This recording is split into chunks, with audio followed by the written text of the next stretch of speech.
Hello guys! Welcome back sa aming channel, Rick and Chi. Ako po pala si Sheila. So today, pag-uusapan natin ng isang very important question. Worth it pa bang mag-work, mag-study, or mag-migrate sa Canada this 2026? Kasi let's be honest, ang dami nating naririnig ngayon. May changes sa immigration, mas mahirap daw ma-approve, mahal ang cost of living, may housing crisis, job market is competitive. So, totoo ba na hindi na worth it or may pag-asa pa rin? So, if you're planning to come here or nandito ka na sa Canada, this video is for you. So, make sure you watch until the very end. Okay, let's start with the reality. As of 2026, mas strict na ang immigration policies compared to previous years. So, for example, mas competitive na ang express entry, may changes na din sa mga study permits, at saka in some provinces, they are limiting LMIA-based jobs. Pero ibig sabihin ba nito, imposible na? No. It just means, mas kailangan mo ng una, tamang strategy, pangalawa, tamang program, at pangatlo, tamang expectations. Hindi na siya, bahala na si Lord application, kailangan prepared kayo. Let's talk about students. So, marami sa atin, study permit o student pathway ang pinipili. So, ano ba ang pros? May chance kang for post-graduation work permit or PGWP, magkakaroon ka ng Canadian education at possible pathway to PR. So, ang cons naman is mahal ang tuition, mahal ang rent, hindi guaranteed ang PR. So, importante din kung saang school ka mag-aaral. Make sure eligible for PGWP. At saka check nyo rin if your program aligns with your in-demand jobs. So, hindi pwedeng kukuha ka lang ng program dahil madali. So, dapat strategic ang pagkuha nyo. So, if you're financially ready, may long-term plan ka, so yes, it can still be worth it para mag-apply ng study permit or student pathway. Pero kung uutang ka lang, tapos wala kang backup plan, so you need to think twice.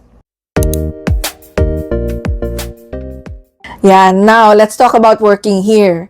So, reality, hindi lahat ng work dito mataas ang sahod. So, yes, minimum wage is higher than the Philippines, but cost of living is also high. So, rent pa lang, no, $1,500 to $2,500 depende sa city.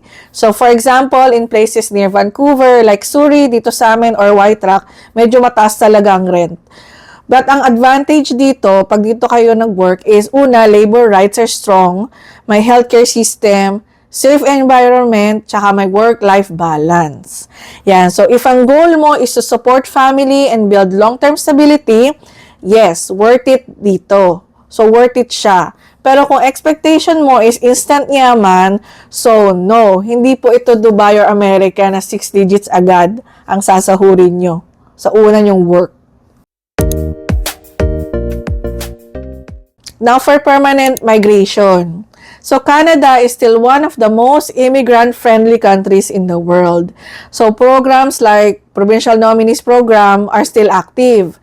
So, healthcare, public education, child benefits, napakalaking tulong niya sa mga families na nandito sa Canada.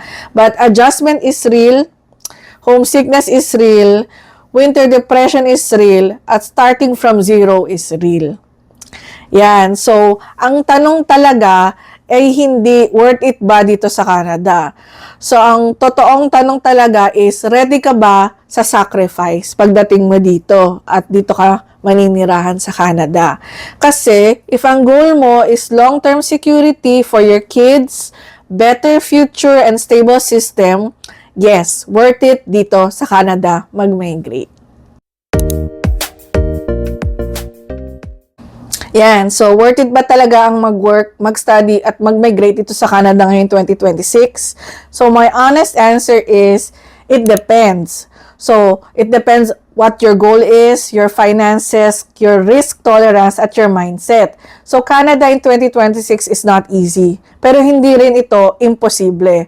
Kung prepared ka, strategic ka, at realistic ang expectations mo, well, yes, it can still be worth it. Pero kung gusto mo lang ng shortcut, yung madalian lang, baka ma-disappoint ka lang. Kasi, hindi yon ang iyong ine-expect at hindi rin ikaw prepared. So, make sure na alam mo ang mga gagawin mo at may plano ka in long term. Yan guys, no? So, personally, hindi rin naging madali yung pag-migrate namin dito sa Canada, no? Siyempre, may mga sacrifice, Pero ganun talaga kasi nga para 'yan sa mas magandang buhay, 'di ba, sa future lalo na ng mga anak namin, 'di ba? So kailangan namin pagdaanan yung mga sacrifices na 'yon.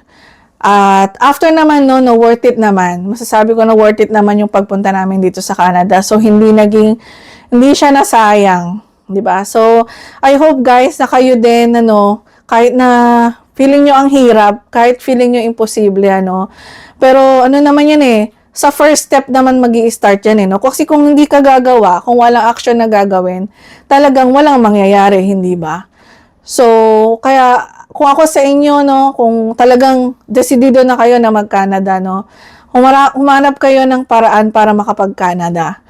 So, kung ano man yan, in the future, hopefully, matupad yung pangarap nyo na makapag-Canada rin, and hopefully na in the future, kung nanonood pa rin kayo ng vlog namin, mag-comment kayo sa aming mga videos at sabihin nyo sa amin kung dati nasa Pilipinas lang kayo and then nakarating na kayo ng Canada. So, magiging happy kami para sa inyo, kasi nakakatawa na meron kang mga natutulungan ng mga tao, na-inspire ng mga tao na matupad yung mga pangarap nila sa buhay, So, huwag kayong mahiya na mag-comment at magre-reply kami sa mga comment nyo. Ayan guys, So, ano dapat ang gawin nyo ngayon? So, ito yung checklist. So, una, alamin kung open or employer-specific ang permit mo. And then, check kung eligible ba ang spouse mo. And then, secure legit employer at saka documents. And then, plan your PR pathway early. So, mahirap talaga ang buhay sa abroad, lalo na kung na-homesick ka na, tapos may immigration stress ka pa, Kaya mas okay na prepared tayo. Diba? So, kahit ano man yung mangyari, meron tayong isasagot doon sa mga problem na may encounter natin. Yan. So guys, maraming salamat sa panonood ng video na ito. If nagustuhan niyo po ang video na ito at may natutunan po kayo, please po, pa-like po, pa-share, pa-comment, and pa-subscribe. And then, pakiclick na rin po yung notification bell para updated po kayo sa ating mga next videos. So maraming salamat ulit guys, and then see you again next time. Okay? Bye-bye po. God bless po.